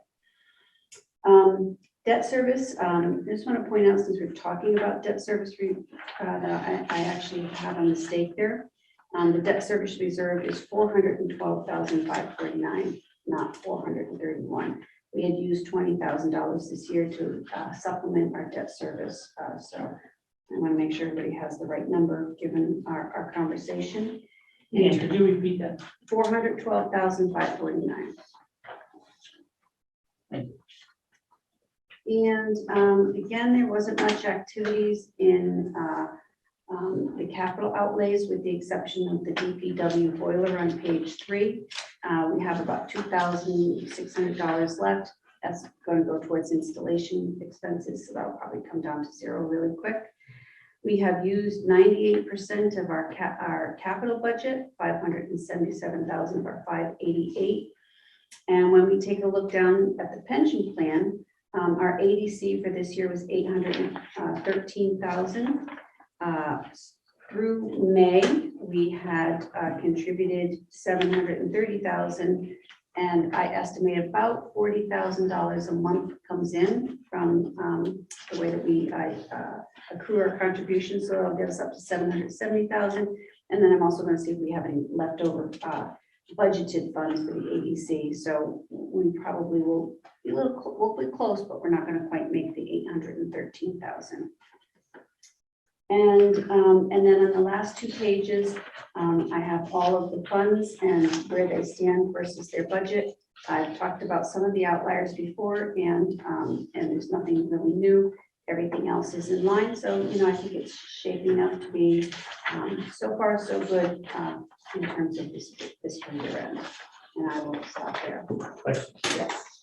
Leanne, on page 3, the municipal reserve fund for the expenditures for the DPW garage boiler, roof repair, and such. Did any of those actually tap into the 10% contingency fund that's been pretty much on a lot of our projects that we put in there? I know for sure.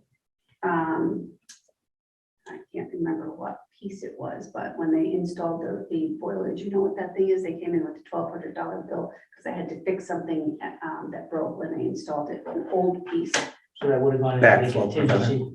What's that? Was it a backflow preventer? I think that might be it. Something like that. So, yeah, so I know that there was a bill that came in today. So, but like at the library for $23,000, we didn't have to tap into the 10% fund. No, No. So these estimates are coming in reasonably close to what's going to be done. Yeah, Okay, good. looks that way. Thank you. How do we stand on fuel? For what we proposed budgeted and what the rates are today? I'm gonna have to look that up, but I think it's definitely very close to what we budgeted. A lot of times we come in under because we've been a market price. So that means that it's probably gonna be more expensive than we anticipated. Did you want to add something? Yeah, I'm sure the account to look at probably is Larry's diesel account. That's probably the account to look at. I'm sure that is over. I don't know, but I'd like to know. I will. Is this building gas? What? This building is gas? Yeah, yeah. With regard to police, the one thing we have to remember, we put money back into that account. So the police budget 55,000 for their vehicles. I think the chief called me and said, what should I do for next year? Early in the budget cycle. And I said, because we usually dump money back into that account, correct, from the off-duty Right. jobs, I said, leave it. Why increase that if we're putting money back into it to offset that account from the off-duty? I mean, I think that was something you brought up years ago, and they raised the rate. And a lot of that money is going back into that account. So, so I think the police are gonna be fine. I think Larry's diesel account would be the one to look at. That would be interesting. What is that account this year roughly off the top of your head? What? What is that account this year roughly off the top of your head? We budget for diesel, I wanna say, it's in the teens. I wanna say it's like 15,000 or something, 17,000. I don't know, off the top of my head, I have to look it up. Did the school go market or did they go fixed? I don't know. Their gas, natural gas. No, no, they're. Transportation. I don't know. I'm not sure. If they went fixed, you might want to see what their end of year gallonage is, just keep an eye on that. Right. And before you lose it or have to pay storage, flip it over into Larry's, Right, put it into there, okay, because you already paid for it, yeah, so, and we could just We could pay. pay them. right, Okay. especially with the volatility. It's crazy. I filled up the other day with $70 in my car. I'm like, that's never happened. Mine was 84. Yeah, I mean, that's One it's other just. question, Ian. Yes. On the public works, snow and ice. Yeah. I see we're about 10% over the budget. Over? Construction. We're over. No, we're not over. So, the budget was 74,874, and we spent 57,650. So we're at 77% of budget, and that's done. You might be looking, comparing to last year, maybe? Might be comparing fiscal year 22 to fiscal year 21.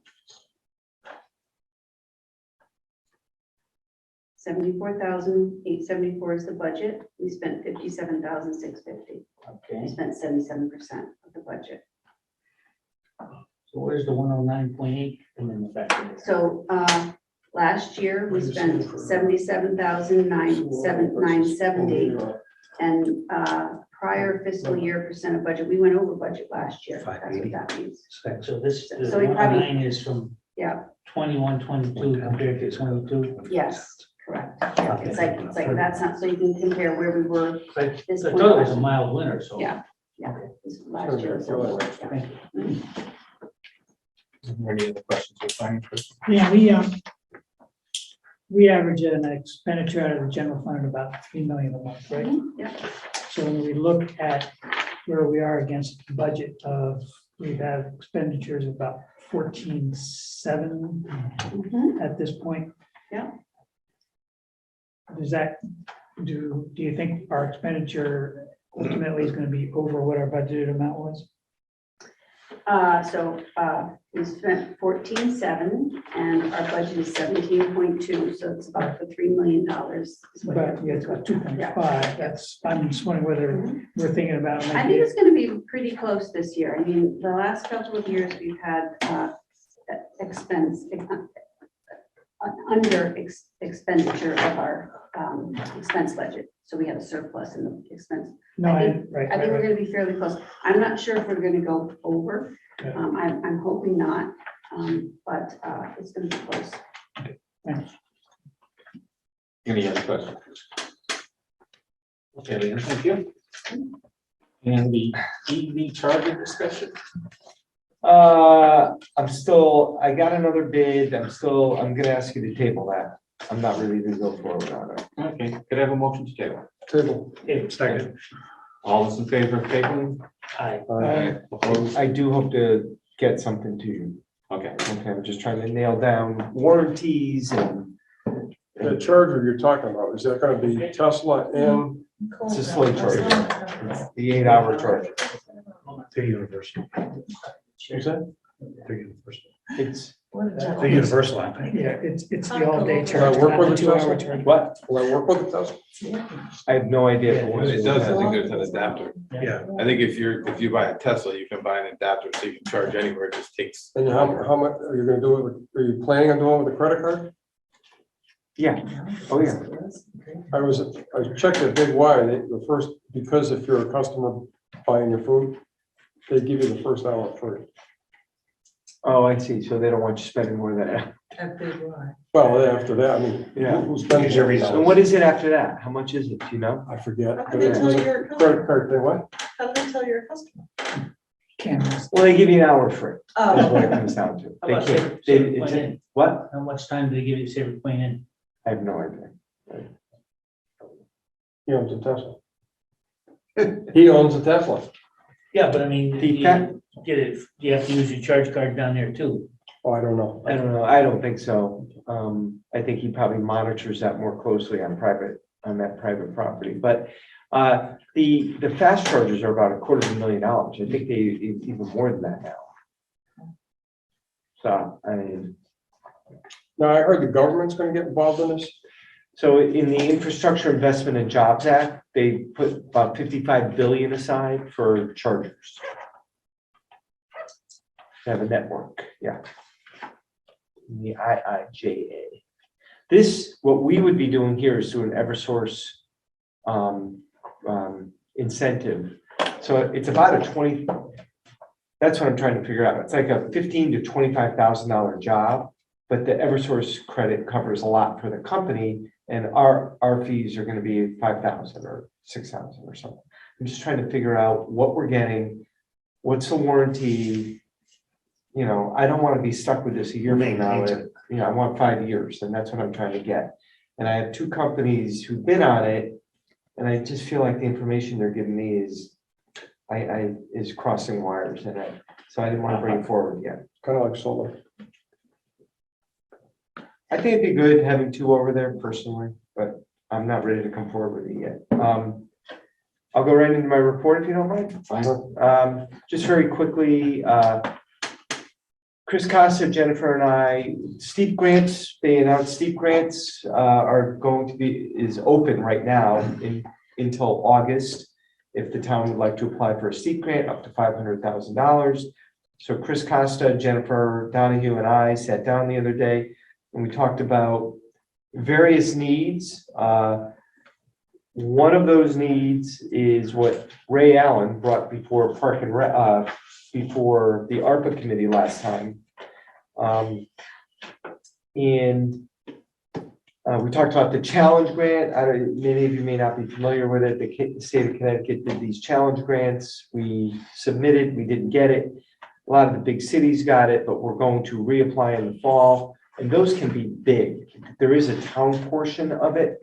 There has to be a matching portion of it, but you can ask for $3-4 million, and you might want to put up 250 to 500 to make it more likely you'd get it. But Jennifer is really investigating how better to position ourselves for the challenge grant. And what we were trying to do is try to figure out what the best use of that funding would be in town. It is limited to certain types of items. Our last program we put forward was like a facade improvement program. Chris Costa had a good idea. I don't want to talk out of school right now on that. So we're trying to figure out, of the grants that are out there, which would apply best and where. And for the ARPA up to 500,000, what we came up with, and I think we'd like to apply for, I'm commenting, I'm not necessarily asking for approval, is sidewalks from, not just sidewalks though, sidewalks from the Westbrook town line to towards the big Y. And do it in conjunction with Westbrook from their Vista housing there. And a lot of those kids work in that area. You've seen the big Y, you've seen, and I've had calls over the years from Vista parents, from Big Y saying, geez, these are great employees and we need a better way for them to get to work. So we are going to try to coordinate that with Westbrook to make that sidewalk happen. It won't happen this year because even if we get the 500,000, we are going to be building new sidewalks that we're not just replacing sidewalks. And that is a whole different permit from the state of Connecticut because it's a state road. But in my opinion, if we put in for that project, we will get it because that is a great project and it hits an equity piece. If we can get the $500,000 grant, it would probably, it's not that long a stretch from the Westbrook town line to in front of the boating place. It would probably cover that and more moving further east. So we'd be able to continue east from where Smith Brothers Transmission is, towards the Dairy Queen where we stopped. And in the SEEP grant, it says if you put in money, if you put in funds up to 20%, it's also going to enhance your application. And I have no problem saying we'd be willing to put in 100,000. I have no problem. You may have a problem. But I have no problem with that. And it can be in kind contributions. And that would involve some engineering, which we've already spent some engineering on this, to get some conceptual plans. We already have inland wetlands approval because a lot of this is within 100 feet of a wetland. So we've already done that. This is a project that we could submit tomorrow for the STEEP grant, and we are going to submit it. So that's what we're thinking for that. It's a great project. I've already been in touch with Vista, the Vista CEO. She's thrilled. And the idea would be to have sidewalks from the Westbrook town line all the way to Saybrook Point eventually. Would any of that be detrimental to the businesses that are, would we be cutting off access or taking away some of their land? It's all state right away, so Yeah, but they're using that on a regular basis. A lot of the businesses through there. I don't know where Jeff drew it, so just so you know, on the north side of Route 1, so in front of really Apple Rehab, that's not an issue. I don't see it as an issue. I looked at the plans, Tom. It crosses over Just a question. No, I know. The old restaurant might be a problem there. Where? Where the restaurant by Vista Terrace might be an issue because those are all the parking spots go right up to the edge of The the blue, whatever it is. Blue Crab or whatever. Yeah, it but was. they're gonna tear that building down. Yeah, but they're gonna put something I there. don't know what they're gonna put there, yeah. Yeah, it How much? might, it could, that, I could That see, could be it. an I issue. haven't, I can't Right. envision what that looks like there, but it's state right away still, so, And would Chris Costa's time also be considered as probably, in kind? probably not our time. It's probably Jeff Jacobson's bills more than anything else. I know on some of the other stuff, we had economic development and somebody else for in kind. Yeah, that was on the library. Yeah, This, honestly, for us to get 500,000 and put in $100,000 of actual dollars, It's a to home get, run. what? It's a home run. It is, and you'll get a lot more done, and maybe we can actually connect the sidewalks. Anyway, enough about that. I don't wanna, what were you gonna say, Eric? Aren't the sidewalks up to Dairy Queen on the south side of Route 1? They are, and So then now at this some would be on point, the north side. so at some point, we cross over, right around Chalker Beach, we cross over. The traffic light. We're crossing it. And we cross over to connect to the bit where Big Y already did it, and Jeff drew it that way. I'm not sure exactly why. We're not gonna put sidewalks on both sides of the street. No, Yeah. but I guess my But- question is where the connection point's gonna be. Is it gonna be a place where it's feasible? Yeah. Not just in the middle, like right now, people cross the Dairy No. Queen and going down Route No. 1. No, so there's that. The Park and Rec project, so Ray brought forward a bunch of Park and Rec projects. Don't blanch when I say this, but the total cost of his projects was estimated at about nearly 500,000. However, if you subtract out 2 of the 10 projects, you're at about 200,000. What? Right, I thought there's about 110 if you take out, depends on which two you take You out. take out paving of the Harvey's Beach parking lot and the pickleball courts over there. And you're down to a much lower number. You're down to, I think, I forget, like 200,000. The projects are great. Wi-Fi access at all our parks and beaches. Technology upgrades to Vicky Duffy Pavilion, so we can do this there, which we can't do right now. I know actually the DTC was meeting down there at some point, and that was one of the things that came up. Cell phone charging station at the beaches and parks, solar powered. No, you don't like that. I think it's What? the town's responsibility. It's not, I'm not saying we're gonna have 100 of them, maybe. You're not talking a big panel. to do It's a that. convenience. It'd be a convenience. And these are small, these are like $8,000. Yeah, they're 10 grand. Sidewalk at Trask Park to connect the tennis courts to the parking lot. So wheelchair accessibility to both the bathroom and the tennis courts.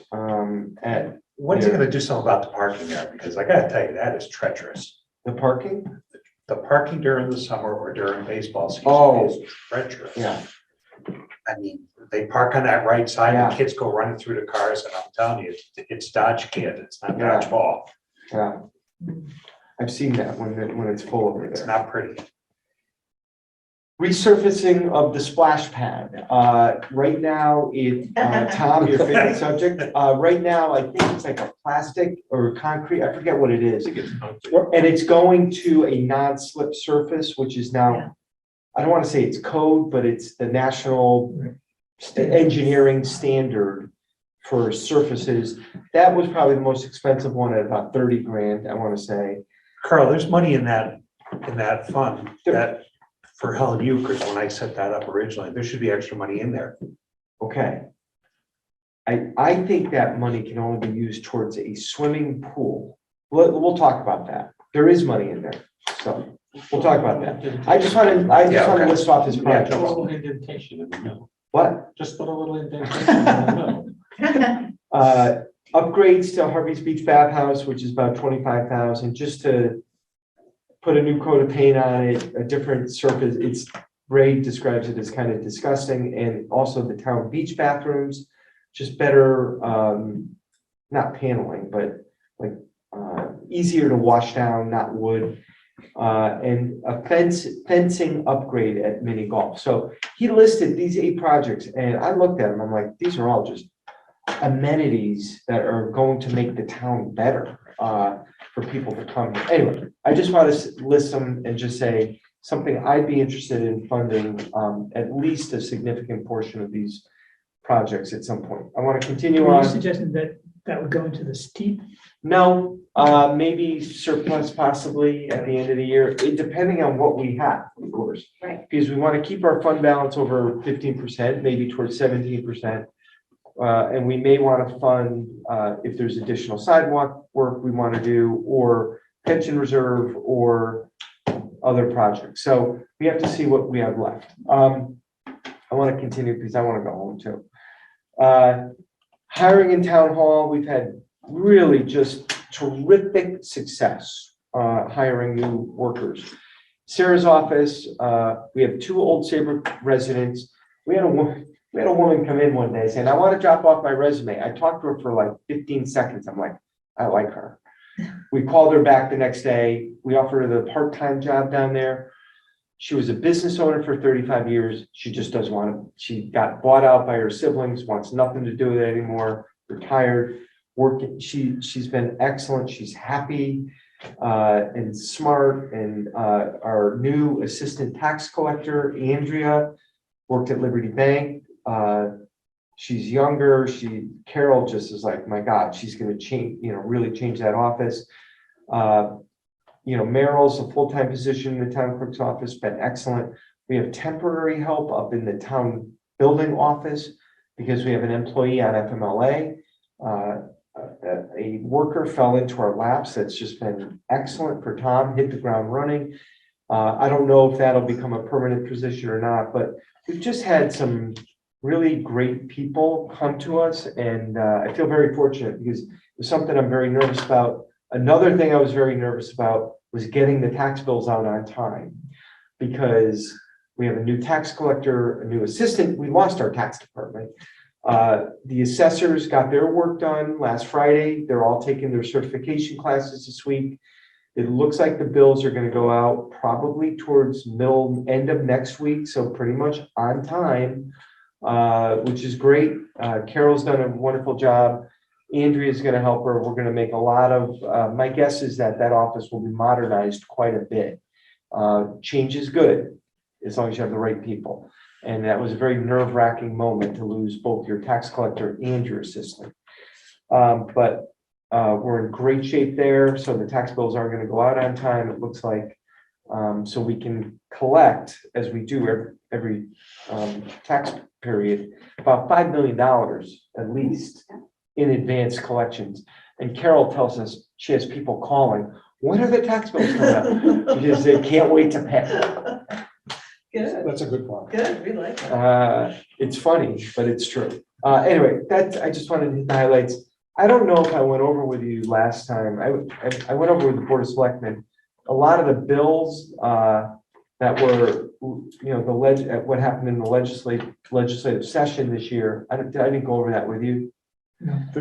I'd like to at some point to go over some that were bad that didn't pass, some were bad that did pass, or good ones that passed. One of them that's good, is one of my pet peeves for years if I'm, as a lawyer, I can take a tax appeal.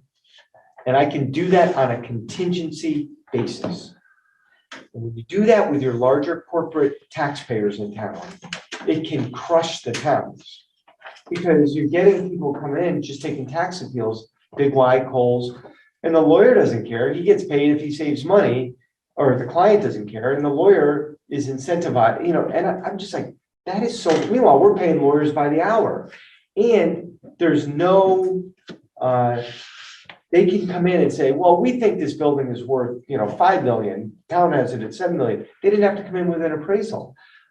This year, we finally got some legislation. We did not get rid of the contingency fee arrangement, but any property that's valued over $1 million, the plaintiff, the appellant, has to file an appraisal within 90 days. And you know what? You get a commercial appraisal, it costs $40,000, $50,000. What were you gonna say? Oh, no, it can be very expensive. It can be, so,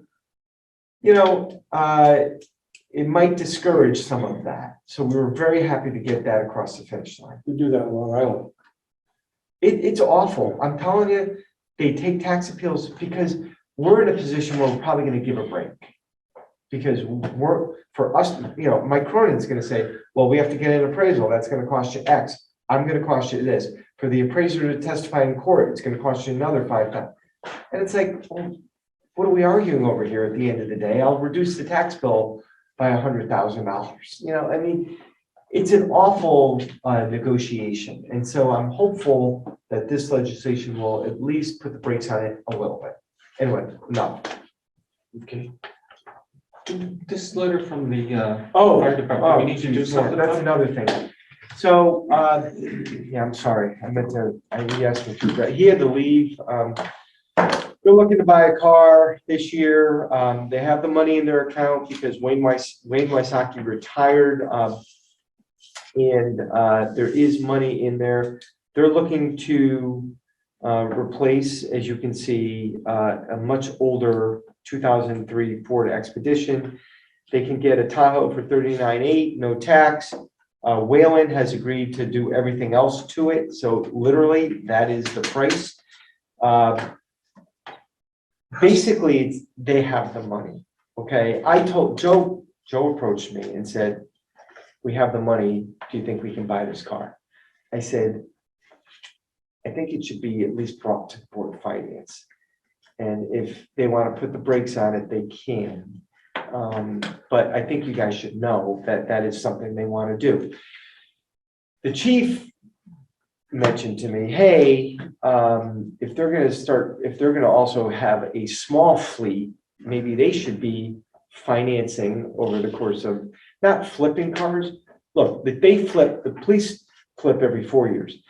The fire department, you can finance, I don't know what the maximum financing period is. You can probably finance 6 years, maybe. And they keep their cars a lot longer than that. So with Wayne's salary that is now gone, and we weren't able to adjust the budget in time for 23, the fire department budget is going to go down next year because of Wayne Wysocki is no longer an employee there, and we're subcontracting that work out. How much does that cost? Subcontracting, Right. a lot less than $55,000. Okay. I'm just trying to. No. Half. So half, not half, less than half. And What about the library? Did you do the He library did have both. to say too? subcontracting there too. And it's about $1,600 a month. And the all in pension, FICA, everything is about $55,000 at the library and $55,000 at the firehouse. All in, and you're doing it for a fraction of the cost now. And by the way, Amanda's very happy. And that was negotiated into the new, well, they haven't ratified it yet. They have to ratify their contract on June 14th. But that is one of the items in there. Anyway, I digress. What's this car for? I thought the chief has a nice car on the parade the other day. Yeah, I wish Joe was here. It's one of the assistant you chiefs. know. Yeah, what it is years ago, because of liability purposes, we were trying to get the chiefs themselves that run red lights and sirens out of their personal vehicles and into town-owned vehicles for liability purposes. They've done the chief, the deputy chief. We took the old fire marshal car Yeah. that's got 75,000 and gave it to chief. And the one that he wants to replace is one of the real old expeditions. I don't know how he's getting the number of 39,000 because I just ordered 9 vehicles for the state. And they just could tell me that it's $7,000 more than last year. They couldn't give me a base price. So I don't know where he's getting his pricing from because the guy that does all the pricing for the state of Connecticut doesn't have it yet. And you can't get any Tahoes right now. Well, yeah, It's close, because I tried. Unless he's gonna go to maybe he's gonna ask one of the local vendors to match the state bid. Any Do of it those that way. old police cruisers got low miles on them? He's gotten a report on the old police cruisers and they need, they need a ton of work. They have a ton of miles and some of them need work. The one that would come over it's not a great car. They're not great cars. And So when are we gonna get the number on the 10 that he's supposed to be trading in that he agreed to? I don't know. I mean, I think we're gonna have it very shortly because those cars are all replaced at this point. It looks like the whole fleet is Right. on the road, right? I see the old ones floating around too. Yeah, but I think he's keeping 2 for private duty jobs.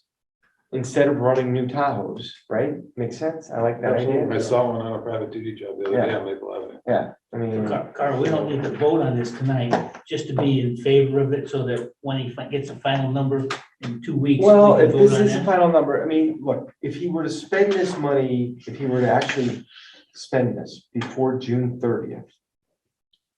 That's Is, the whole budget. yeah, this year's budget. Yeah. I said, I think the Board of Finance should know.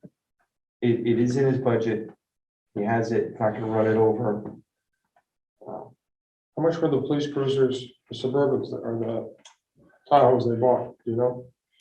They were about 38,000 just for the base car, not with all the other stuff they put in it. Just would like to see what the number really is. Yeah, I'd well, like to I mean, know where he's getting it from. That's all. Yeah, I mean, I could certainly get you that information. Because then I'll be upset because I couldn't get them. And then I would say that next year, if we wanted to look at making sure that there is at least some money for replacement of vehicles so that we're not in this position again, maybe even, I don't know. I will. You know, their vehicles, in all honesty, They they don't need to be drive them. changed as quick They as the don't, cops at at all. They don't put the miles on them. Like You could 10 get 10 years. years out of each one of Exactly. those and then replace them on a 10-year plan and they'd be ecstatic. Exactly. I mean, Or more, maybe, right? Some Well, of that's them- what he's saying. is that the they- biggest cost the fire department would have if they did the same thing the cops did is the cost that they'd have to pay for replacing all those radios and all the equipment and flipping it over. And that's very expensive. So that's why and then there's no miles on the car. Yeah. You know, they take care of them too. Those so. miles on it.